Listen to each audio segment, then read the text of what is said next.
Sanibonani bafethu, ngifuna nje kule video sike sibheke i-corruption lapha kwi-DA. One thing ekumele uyazi is that kwi-DA kukhona ukungazwani phakathi, but angazi abantu abamhlophe bayenza njani lento, but bayakwazi ukwenza into yokuthi ingagqami ngale ndlela athi izogqama ngayo ukube kuthiwa bekuyi-political party yomuntu omnyama. Uyabona nje umzekelo manje kune-fight eyenzakalayo between i-leader entsha ye-DA engenile, who's this guy? Sengikhohlwe igama lakhe, with uJohn Steenhuisen. So le out isho ukuthi beyithembise uJohn Steenhuisen ukuthi uma esuka kwi-power as a leader ye-DA kungena yona ngeke imsuse as i-minister of agriculture, instead izamgcina lapha kwi-power until kubonakala ukuthi i-GNU iyaphi. But ithele out uma ingena kwi-power yavele yaqala ngoJohn Steenhuisen, yamsusa from power yazombeka as a deputy minister kwenye department different. Now if uyayibheka nje sowufa le nto leyo ukuthi uyabona ukuthi kukhona ukubetray nokwenzakele la. John Steenhuisen was betrayed by John Lewis. So ngenxa yale nto leyo, so uJohn Steenhuisen uzithole esekhipha amanye ama-secret e-DA la edala efihliwe. Hence ngithi i-DA most of the time iyawafihla ama-secrets ayo kakhulu. So ngifuna nje ukunibonisa ukuthi iwafihla imaphi lawo ma-secret lawo. Now into enkulu ekade ingathi iyakhulumeka kakhulu was i-issue ye-former leader of i-DA ekuthiwa uTony Leon. Uzokhumbula ukuthi uTony Leon waye-leader of i-DA from 1999 up to 2007. So from that space nje wayekwazi wa-creator abangani abaningi within i-DA, and ne-political influence yakhe yakhula nje waba umuntu ohloniphekayo kwi-DA up to 2007 ngesikhathi ke beka phansi kungena uHelen Zille nabanye. So uthe yena makaqeda ukuba i-leader wase ethatha indlela yokuthi a-create i-company yakhe, because most yabantu kwi-DA banama-companies abo eceleni, and lawo ma-companies sometimes kuye kusolakala ukuthi ayabenefitha from government as much as i-evidence isuke ingekho, but yinsolo nje ezikhona ukuthi kungenza ukuthi bayabenefitha, because abantu abamhlophe indlela abayibeka ngayo i-companies zabo bayibeka to a point yokuthi uma uyibuka on a paper ibuka i-professional, ingathi alikho iphutha elenzakala, until usondele kakhulu uzobona ukuthi okay kukhona la bahambe bebhatyaze khona, la behambe bemoshe khona, and ila sibese sibona khona okay la ikhona into eyenzakalayo. So kule case ke ka Tony Leon, njengoba ngisho ukuthi une-company and i-company yakho umsebenzi wayo ukusebenzisana between i-private sector ne-government. So umsebenzi wabo ukuthi ake sithi wena uza ne-company, but njengoba uza ne-company la eSouth Africa imithetho eminingi ayivumelani nendlela i-company yakhe operator ngayo. So kuzongena i-company ka-Tony Leon ekuthiwa yi-Resolve, then yona ukungena kwayo izokukhulumela no-government, i-advise u-government ukuthi ibonise nje u-government in essence ukuthi angabenefithani from ukuvumela wena ukuthi ungene. I-example nje e-practical lento engiyishoyo, uzokhumbula ukuthi la eSouth Africa with an issue with indaba ka-Elon Musk, and bekazama ukuthi angene la South Africa, but into ade imbamba is that ukuzuze ne-company eSouth Africa kumele ukuthi ufollowishe imithetho ye-BEE ukuthi makube khona abantu abamnyama ababenefithayo from i-company yakhe, and of which Elon Musk bekangayifuni leyo nto leyo ukuthi kube khona abantu abamnyama ababenefitha from i-company yakhe. So i-deal ibife lapho ke manje ukuthi they are not willing, as much as Elon Musk ethi kukhona into angasinika zona, but umthetho uthi awukwazi. So asikwazi ukubhenda umthetho for umuntu oyi-one ekuthiwa u-Elon Musk. So ila kungena khona-ke i-company ka-Leon ezozama ukuthi i-convince ke manje i-government ukuthi how about sishintshe la ukuze kwenzeke lento efunwa u-Elon Musk, so that kube i-win-win, and if Elon Musk ewina, that means uzobhadala more money to i-company ka-Tony Leon, and ngaleyo ndlela wenza imali. So Now that-ke kune-beef between uJohn Lewis kanye noJohn Steenhuisen. uJohn Steenhuisen uke waya ezindabeni-ke wayo-explaina ukuthi kune-corruption eyenzakalayo with i-former leader ekuthiwa uTony Leon. So uthi uJohn Steenhuisen le company kaTony Leon isebenzisa ama-connections ayo with abantu uTony Leon abajwayela ngesikhathi eseseyilida naye.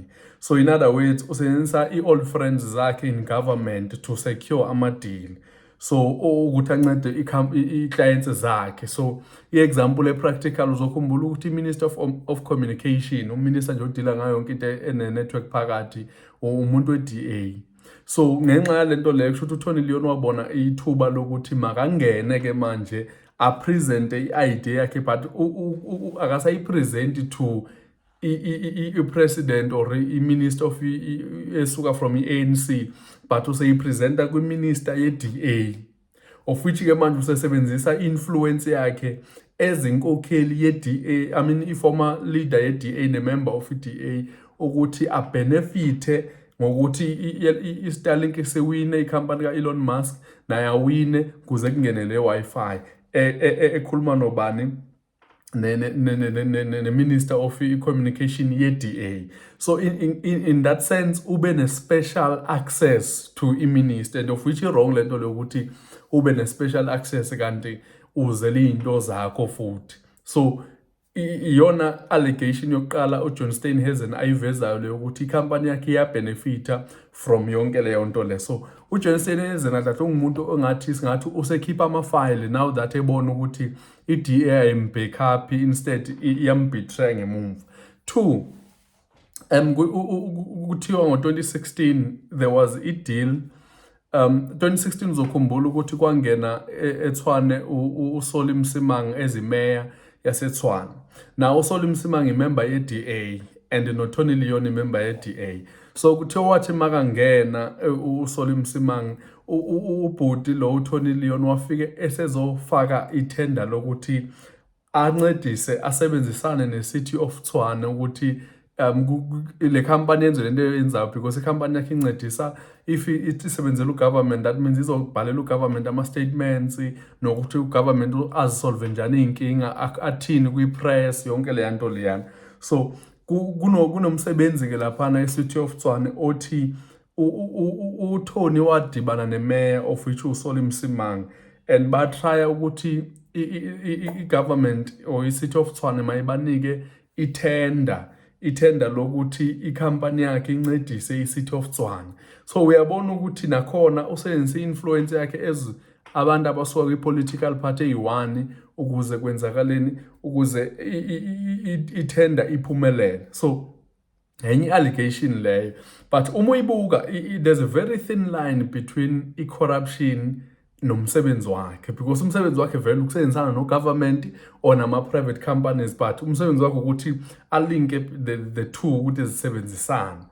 But at the same time sibuka ukuthi yena ungubani, usuka kweyiphi political party, and futhi uconnectisa nobani. So if uyabheka usuka kwi-political party ye-DA epush i-privatization and u-approach ama-ministers e-DA or i-mayors ze-DA ukuthi kwenzakaleni kutholakale lama-contracts, of which ila ifika ixoxise khona-ke manje ukuthi because yena bekumele ngabe umuntu ocela i-meeting, if i-meeting itholakele kubhalwe phansi ama-minutes ukuthi kuthiweni kuleyo meeting, kube meeting e-public, not i-meeting ekungaziwa nokuthi badibene njani or mhlawumbe bebekhuluma ku-WhatsApp one-personal line. So into ezinjalo ziyaxoxisa kakhulu. So i-allegation yesibili, i-allegation yesithathu is that if omncedi as a member ye-DA uku-attack through le company yakhe, because i-company yakhe most of the time isebenzisana ne-media kakhulu. So if omncedisi uzo emaphepheni akubad mouth lapha emaphepheni, amaphepha abhala into ezirong ngawe, so uyabona ukuthi in a way uyan-influencer ukuthi nenze ama-decisions akhe ngenkani. So that's why abanye abantu bethi lento ifana ne-state capture, because nakwi-state capture kwakwenzeka lento leyo amagupta ukuthi afuna ama-contract abo ahambe phambili. and if awukwenzi loo nto leyo, laa nto double N7 la newspaper yabo izobhala amaphepha wrong ngawe, then ube umuntu obhedi nje ebantwini, and abantu abaningi they don't pay attention to details. So if bebona nje emaphepheni uphuma umuntu omubi, bahlala kuleyo nto leyo, abayi beyond bejonga ukuthi what is the motive, yini eyenza umuntu abhale yonke lento ayibhalayo ngawo. So uJohn Steenhuisen ukuze wenze example uthi njengoba bekayi-Minister of Agriculture, uzokhumbula ukuthi sinenkinga so far eSouth Africa with esinye isifo ekuthiwa i-mouth and feet disease. Iy'lwane iy'nkomo nani zimile iy'londa. So umsebenzi weminister-ke that time was ukuthi a-vaccinate iy'lwane so that zingaguli ngenxa yalesi sifo.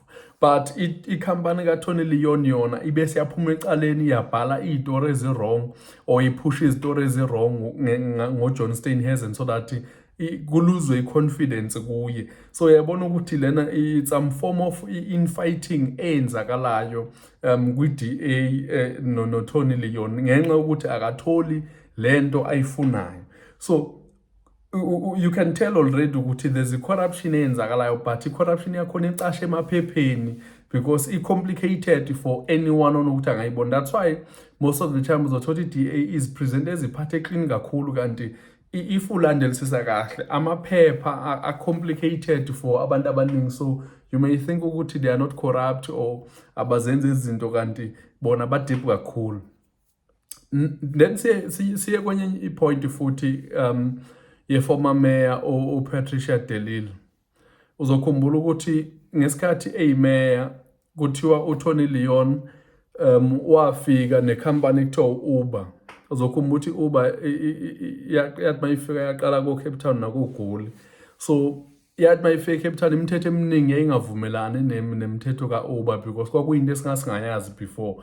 eSouth Africa at that time sasisebenzisa nje ama-taxi, ama-meter taxi la ahlala emile pha, then akucharge ngokwama-minutes ukuthi uya endaweni ekuphi. So Uber kwakuyinto efikayo. So imithetho eminingi yakwa-transport nakuphi yayingavumelani nento eyikhulunywa u-Uber. So le company-ke had a meeting ke ngoku no-minister futhi or imeya eyilontuza eyi-DA and kusuka uLeon oyi-DA ezosenza le influence yakhe ukuthi kuhlangane meeting so that u-Uber akwazi ukuwina.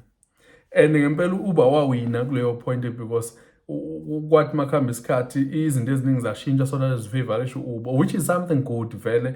U-Uber uyasibenefita singabantu abaningi, but the fact that indlela eyenziwa ngayo kwa-benefit umuntu we-DA, i-delay ize nomuntu we-DA approve abantu be-DA iphinde ixoxise because ekugcineni we know sonke ukuthi angeke umuntu eze ne-deal nazo ukuthi nisoka from one church or one school from one area bese uyamdecline, kunzima. So ukuphika into ezikanjena sometimes kuyaxoxisa because everyone at the end of the day uyakwazi ukunceda umuntu ongowakubo or umuntu osuka kwi-political party yakhe. So I feel ukuthi nalena i-deal wayiwina because wasebenzisana nabantu be-DA, and kukhuluma abantu be-DA ukuthi there was a corruption lapha bona olontuza Patricia de Lille before aphume kwi-DA. So yonke lento le iyakubonisa ukuthi there's something with i-DA, but they are very careful with indlela abamuva ngayo. Akuyona le corruption yobudlabha, le corruption eyenziwa ngabantu careless. Ibas clean because they come with the companies. So there's a thin line between what a company kumele yenze and the difference between the corruption. So hence ngithi if a big DA present as a party clean kakhulu, but deep down you know there's something emuvayo, but they are very careful because kubo it's more than a corruption. They have to protect even the skin color sabo. So that's why ngithi kubo it's a different story. Now siyekele eka Tony Leon ne corruption yakhe insolo ze corruption mangisho njalo. Kwenye case futhi eqeda kurulwa manje i-Constitutional Court, and i-Constitutional Court ke uzokhumbula la South Africa sinama court awu-4. I-court yokuqala sine Magistrates Court, sibe ne-High Court, ne-Supreme Court of Appeal, ne-Constitutional Court. Now i-magistrate court idila nama-cases lamancane, mhlampe you want to open i-protection order against someone, then kube i-high court idila nama-cases a-serious, i-murder, nje lama-cases a-serious o-genocide nani. Then if awuxolanga nge-decision ethathwe i-high court, umuvela kwi-Supreme Court of Appeal ukuthi babheke le decision ethathwe i-high court. Nayo if ungathi awuxolisekanga, then umuva uzofike kwi-constitutional court, le final, whatever ezoyisho iba final ke yona. So kune ama-organization awu-2 athathe i-DA ayisa constitutional court, ihambe from the level 1 up to i-constitutional court le issue. Lama organization reclaim the city, nenye organization ethi ndifuna ukwazi. So zithatha i-DA zayise court because i-DA ithathe umhlaba omkhulu kanjani yawuthengisela i-private company. Uzokhumbula ukuthi iphinde yakungena enkingeni ezicishe ifana lezo ngesikhathi ithengisa umhlaba lapha, and I think it was a city hall ebaluleke kakhulu kabi.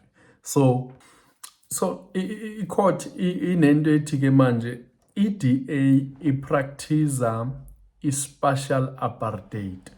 I-spatial apartheid ke ile apartheid oyenza ngokuhlalisa abantu ukuthi la endaweni eziright ihlala abamhlophe, endaweni ezibhedayo kuhlala abamnyama. So i-constitutional court ithi DA yenza leyo nto leyo, ihlalisa abantu abamnyama kuyindawo ezi-wrong. So isho enkulu isuka kulo mhlaba lo ekuthiwa i-Tafelberg school site. So lo mhlaba lo usendaweni e-right kakhulu ekuthiwa Access Point, kuhlala abantu nje abadla izambane likaPondo. So i-court ithi if i-DA ibingapractice into ze-apartheid, bekumele ithathe lo mhlaba ibuild izindlu ezi-affordable for abantu abamnyama namakhaladi, so that bekwazi ukusondela kwi-city nabo bekwazi uku-afford izindlu, noma mhlawumbe kuthiwa babhadala u-6,000, because manje eCape Town if uthenga indlu uthola ukuthi i-minimum u-10,000 mangabe cheap. So that means uyayibona leyo ndlela ukuthi le price nje iyodwa ixosha abantu abaningi, because iqiniso zathi i-majority abantu abamnyama abasebenzayo bahola imali encane kabi. There are very few abantu abamnyama abahola o-40,000 a month kuyaphezulu after deductions. There are very few. I-majority ihola o-15 or 20 or less. Abanye they are getting paid to 5,000 a month.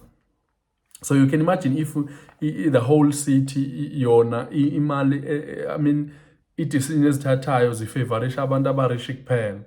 Ubheke nje kuma kufika ama-tourist eCape Town afika athenga izindlu and irandi ne-dollar lilingana. So uthi ethola indlu cheap, ayibuza why indlu cheap kanje but i-expensive, so inhle iseduze nolwandle.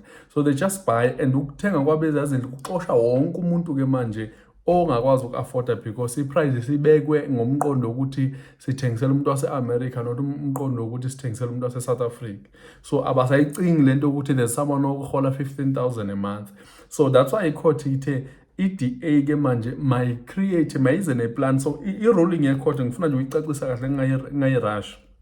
One, i-court i-decide ukuthi i-DA ipractice i-apartheid ekuthiwa i-spatial apartheid, i-apartheid yokuthi uhlalisa njani abantu. 2, nokuthi i-DA kumele ke manje iqale ize namaplan, now that sebayijajile i-constitutional court, kumele ize namaplan azosho ukuthi bazokwenza njani ukusukela manje ukuya phambili ukuthi abantu abamnyama bezithole sebahlala etown kwindaweni ezi-affordable, because ekugcineni umhlaba wabo lokho, so kumele bazithole benemhlaba o-affordable.